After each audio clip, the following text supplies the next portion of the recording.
Merhabalar herkese, kanalıma hoş geldiniz. Bugün yine sizlerle yapımı gayet kolay, görüntüsü harika bir tığ işi modelin yapım aşamalarını paylaşacağım. Umarım modeli beğenir ve benimle birlikte denersiniz. Şimdi zaman kaybetmeden yapım aşamalarına hemen geçmek istiyorum. Öncesinde kanalıma abone değilseniz abone olup videolarımı izleyip beğenerek, yorum yaparak ve beğendiğiniz videoları arkadaşlarınızla paylaşarak desteğinizi gösterebilirsiniz.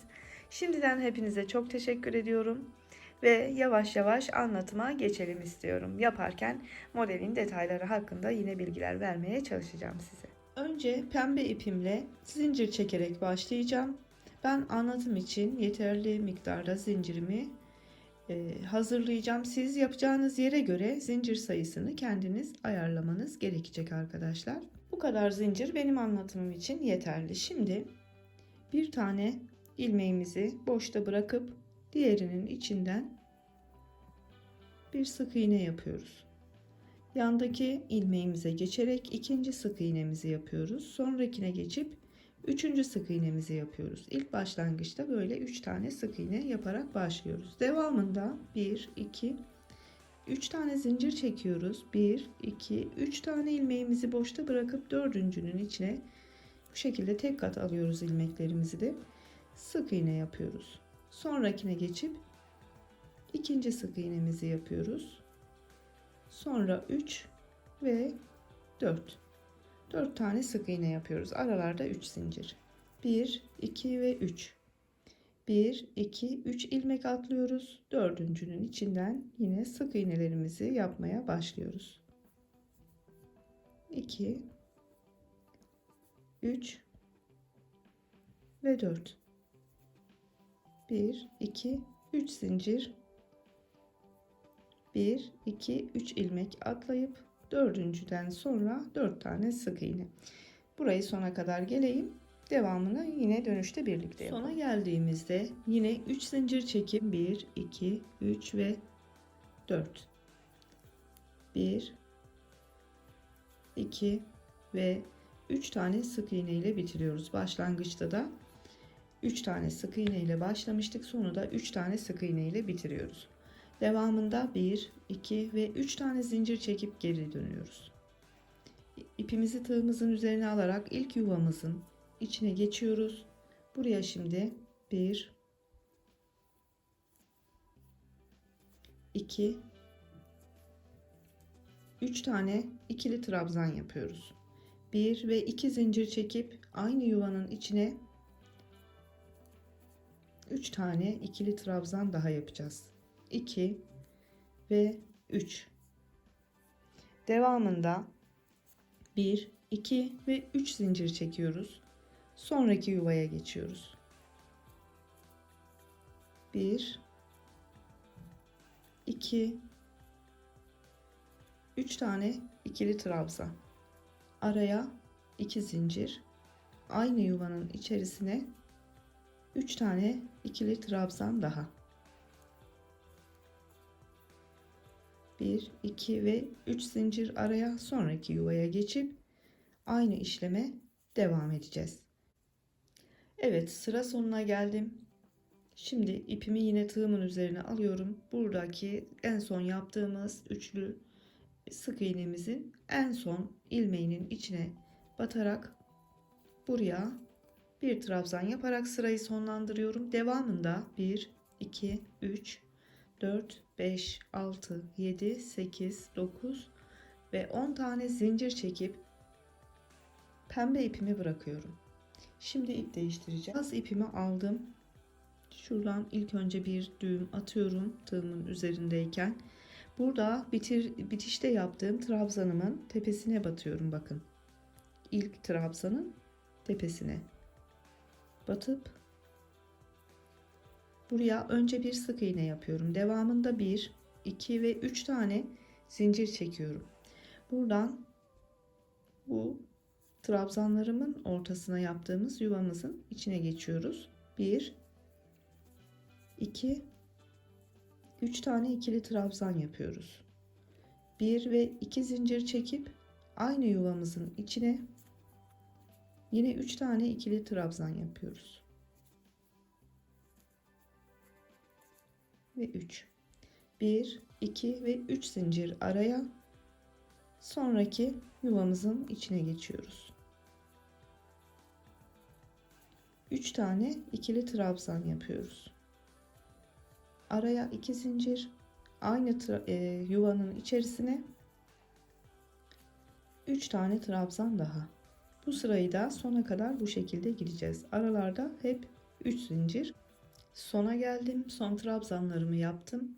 Buradan alttaki pembe bölümümüzün bitiş yuvasının içine bir ikili trabzan daha yaparak burayı bitiriyoruz. Devamında 1, 2, 3, 4, 5, 6, 7, 8, 9, 10 tane zincir çekerek bu ipimizi de burada bırakıp tekrardan pembe ipimize geri dönüyoruz. 10 zincirimiz vardı burada bıraktığımızda. Şimdi şu beyaz trabzanlı bölümlerimizi isterseniz bu şekilde öne doğru yatırarak da daha rahat çalışırsınız. Buradan şuradaki pembe yuvayı, bakın şuradan göstereyim. Şuradaki pembe yuvayı beyazların arkasından alıyoruz. Bir sık iğne yapıyoruz. 1, 2, 3, 4, 5, 6, 7, 8, 9 ve 10 zincir. Tekrardan buradaki pembe yuvanın içine geçip yine bir sık iğne yapıyoruz. Devamında yine 10 zincir. 10. Son pembe yuvamızın içine geçerek bir sık iğne yapıyoruz ve devamında yine 10 zincir çekip hemen evet 10 zincirimi çektim. Şurada beyaz ilmeğimizin içine inerek burayı da başlangıç gibi sık iğne ile tamamlayıp bitiriyoruz. Buranın devamında 1, 2, 3, 4 ve 5 zincir çekip pembe ipimizi bırakıyoruz. Beyaza geçiş yapıyoruz. 10 tane zincir çekmiştik beyazda da önceki aşamada. Şimdi beyaz ipimizi aldık. Şöyle göstereyim arkadaşlar. Pardon. Üstüne almıyoruz. Yine buradan buradaki beyaz yuvanın içine geçiş yaparak bir sık iğne yapıyoruz. 1, 2, 3, 4, 5, 6, 7, 8, 9 ve 10. Diğer beyaz yuvanın içine geçip yine bir sık iğne yapıyoruz. Devamında yine 10 zincir. Son beyaz yuvanın içine geçiş yaparak yine bir sık iğne yapıyoruz. Son 10 zincirimi de çekip hemen geliyorum. Son 10 zincirimi çektim ve buradaki beyaz yuvamın içinden yine sık iğne ile bitiriyorum. Devamında 2, 3, 4, 5 tane zincir çekip beyaz ipimi bırakıp pembe ipime geri dönüyorum. Burada da 5 zincir çekerek sonlandırmıştık sırayı. Şimdi şu beyaz zincirlerimiz arkada kalsın. İpimizi tığımızın üzerine alıyoruz. Buradaki beyaz pembe zincirimizi ve beyaz yuvamızı ikisini birden alıp yuvamızın içine geçerek buraya 1, 2, 3 tane ikili trabzan yapıyoruz. 1, 2 zincir araya, aynı yuvanın içine 3 tane trabzan daha. 3. Araya 1, 2, 3 zincir. Sonraki pembe zincirimizi ve pembe zincirimizi de alarak beyaz yuvamızın içine geçiyoruz. Yine aynı şekilde 3 tane ikili trabzan yapıp araya 2 zincir çekip tekrar 3 tane ikili trabzan yapıyoruz. Aynı yuvanın içerisine. Araya 3 zincir. Şu ikisini yaptığım gibi aynı şekilde yapacağım. Sona geleceğim. Dönüşü birlikte yapacağım. Sona geldim. İpimi yine tığımın üzerine alarak buradaki pembe zincirimin, bakın, en dibindeki ilmeğin içine batarak buraya Bir ikili trabzan yapıp bu sırayı da sonlandırıyorum. Devamında 1 2 3 4 5 6 7 8 9 10 zincir çekip pembe ipimi bırakıp şöyle çevireyim, ipler dolaşmasın. Beyaz ipimi alıyorum. Şimdi beyazla devam ediyoruz. Pembe ipimiz kenarda kalsın. Bu beyaz ipimizi önceki aşamada 5 tane zincirle bırakmıştık. Şimdi ipimizi tığımızın üzerine alıyoruz. Bu kez beyaz zincirimizi de alıp pembe yuvamızın içine geçiyoruz. Ve 1 2 3 tane ikili trabzan yapıyoruz. Araya 2 zincir. Aynı yuvanın içerisine 3 tane ikili trabzan daha. Araya 3 zincir. Yine beyaz zincirimizi de alıyoruz. Pembe yuvamızın içine geçerek bir önceki pembe ile yaptığımız sırada olduğu gibi aynı işlemleri bu kez beyazla tekrarlıyoruz. Bunu da yapalım birlikte. Daha sonra ben sıra sonuna kadar geleyim.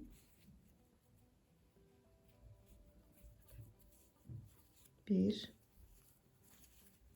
iki ve 3. Yine aralara 3 zincir ve 3'er tane trabzan her yuvanın içine, toplamda 6 6 şeklinde önceki sıraları, aşamaları nasıl yaptıysam sıra sonuna kadar geleceğim. Devamını birlikte yapacağız. Sona geldim. Son yuvamı da doldurdum. Şimdi bitişi buradaki pembe yuvamızın içinden trabzan yaparak bitiriyoruz. Sonlandırdıktan sonra 3 4 5 6 7 8 9 10 zincir çekip burayı bırakıyoruz. Bakın modelimize. Şimdi pembeye geri dönüp yine uzun zincirlerimizi oluşturacağız. İlk aşamaya geri dönmüş oluyoruz, yani zincir aşamasına. Pembe ipimi aldım yine. 10 tane zincirle bırakmıştık burayı. Şimdi arkadaşlar şöyle yatırayım, yine net görün. Buradan pembe yuvamızın içine geçiyoruz. Ve bir sık iğne yapıyoruz. Devamında 1 2 3 4 5 6 7 8 9 10 zincir. Diğer pembe yuvanın içine geçiyoruz. Yine bir sık iğne. Devamında 3 4 5 6 7 8 9 10 zincir. Son yuvanın içine geçiyoruz. Sık iğne yapıyoruz. Devamında yine 10 zincir çekip geliyorum. Son 10 zincirimi de çektim, bitimi şuradaki beyaz ilmeğimizin içinden yine sık iğne ile tamamlıyoruz. Devamında önceki aşamalarda olduğu gibi 5 zincirle burayı, pembe ipimizi bırakıp beyazı alıyoruz. Bu aşamayı da yapalım son kez. Aşamalar birbirinin tekrarı olarak ilerliyor zaten. Şimdi beyaz ipimizi yine 10 zincirle bırakmıştık. Buradan beyaz yuvamızın içine geçiyoruz. Sık iğne yapıyoruz. 1 2 3 4 5 6 7 8 9 ve 10. Diğer beyazın içine geçip yine yuvamızı oluşturuyoruz. 10 zincirimi çektim, bitimi buradaki beyaz yuvamın içinden sık iğne ile yapıyorum. 1 2 3 4 ve 5 zincirle bunu burada bırakıp pembeye geri dönüyoruz. Pembe ipimizi alıp az önceki yaptığımız aşamayı hatırlayın. İpimizi tığımızın üzerine aldık. Pembe zincirimizi alıp yuvamızın içine geçiyoruz. Beyaz yuvamızın ve trabzanlarımızı yapmaya devam ediyoruz. Burada da 2 ve 3 trabzan. Araya 2 zincir. Aynı yuvanın içerisine 3 trabzan daha. Aşamalar birbirinin tekrarı. Model 2 yönlü de kullanabiliyor arkadaşlar.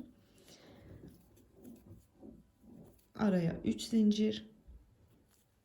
Pembe zincirimizi alıyoruz. beyaz yuvamızın içine geçip trabzanlarımızı doldurmaya devam ediyoruz. Sıra sonuna kadar aynı işlem. Sona geldim. Bitimi yine buradaki pembe ve beyaz ilmeklerimizin içinden geçirerek ikili trabzan yapıp bitiriyorum. Devamı ben devam etmeyeceğim için şöyle göstereyim yine de size. 5 zincir çekip bunu bırakıyoruz. Beyaz ipimizde aynı pembe ile yaptığımız işlemi bu kez beyazla yapıp daha sonra da yine geri pembeye dönüp aynı aşamaları yapmaya ilk sıradan itibaren devam ediyoruz arkadaşlar. Şimdi beyaz ipimi aldım. Beyaz zincirimi alıp pembe yuvamın içine geçiyorum ve trabzanları 3 tane trabzan bir tarafa, 3 tane trabzan bir tarafa, araya 2 zincir, aynı yuvanın içine toplamda 6 tane trabzan yaparak devam edip bitiriyoruz. Aralarda hep 3 zincir arkadaşlar.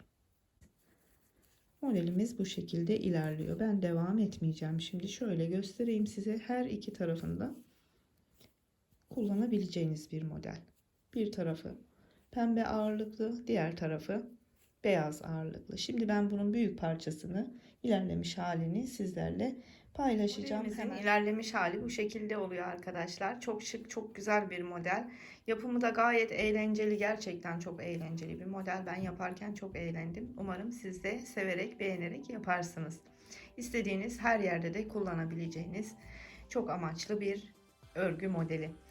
Evet, bugün de beni izlediniz, bana zaman ayırdınız. Hepinize çok teşekkür ediyorum. Bir sonraki videomuzda tekrar görüşünceye kadar şimdilik sağlıcakla kalın, hoşça kalın, kendinize çok iyi bakın.